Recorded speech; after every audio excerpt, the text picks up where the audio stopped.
We have to take all the necessary provisions in order to use our schools to teach our children about the consequences of climate change. Because we're not just talking about climate change. We have to be honest about the impact of what humans are doing.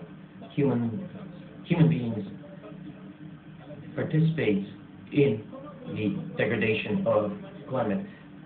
How can you see that in a Malian village, a 50-year-old tree is cut just to make a drum? So men are responsible for burning the forests, cutting down trees.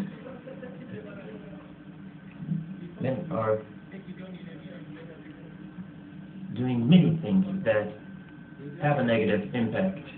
So when we talk about the consequences of climate change, these important consequences, we have to recognize that human beings are also responsible. So we have to form these responsible citizens and to realize the negative impact of climate change. Ladies and gentlemen, in conclusion, I'd like to thank you and especially thank the International Organization of French-Speaking Countries for the assistance that they provided to my country in the preparatory process of this conference. And allow me once again to thank the authorities of Denmark, the organizers of this summit, and express my wish that we will not simply have promises here, but we will come up with solutions, and we're waiting for those solutions in Africa. Thank you.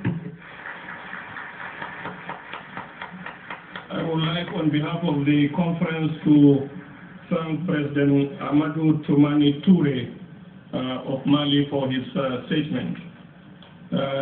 Your Excellencies, distinguished delegates, it is my honor and privilege to invite to the podium His Excellency President Hugo Chavez of the Bolivarian Republic of Venezuela to take the floor. Mr. President.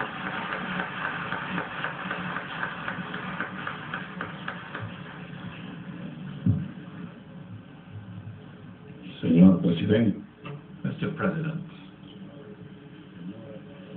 ladies, gentlemen, excellencies, friends, I promise I won't talk more than others have talked this afternoon.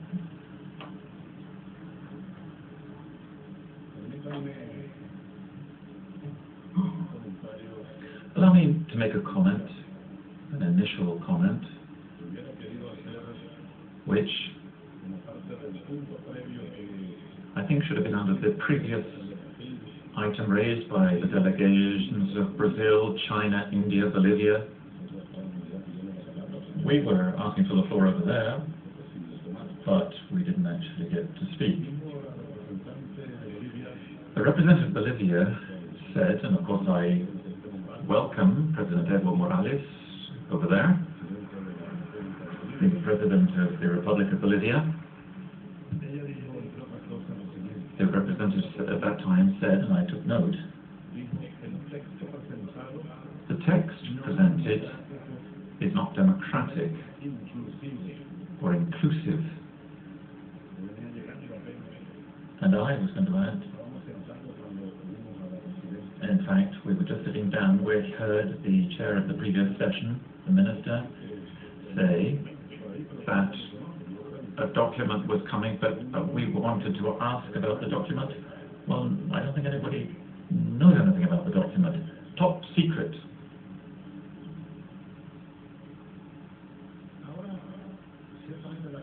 Now, I'm sure my friends from Bolivia said this, it's not democratic, it's not inclusive. Well, ladies and gentlemen, isn't that the reality of our world? Are we really in a democratic world? Is the world system really inclusive? Do we have anything democratic and inclusive in the current world system? There's an imperial dictatorship in this world, and we continue to denounce that. Down with imperial dictatorships, and long live the peoples of democracy and equality in this earth. Y esto que aquí vemos es And this is a reflection of this exclusion. There's a group of countries who think they're better than us from the south, us in the third world, the underdeveloped, or as Eduardo Galeano said, the ones knocked down by a train. So let's be surprised by this, and we're not. There is no democracy in the world. Here we are once again, where we see the world imperial dictatorship.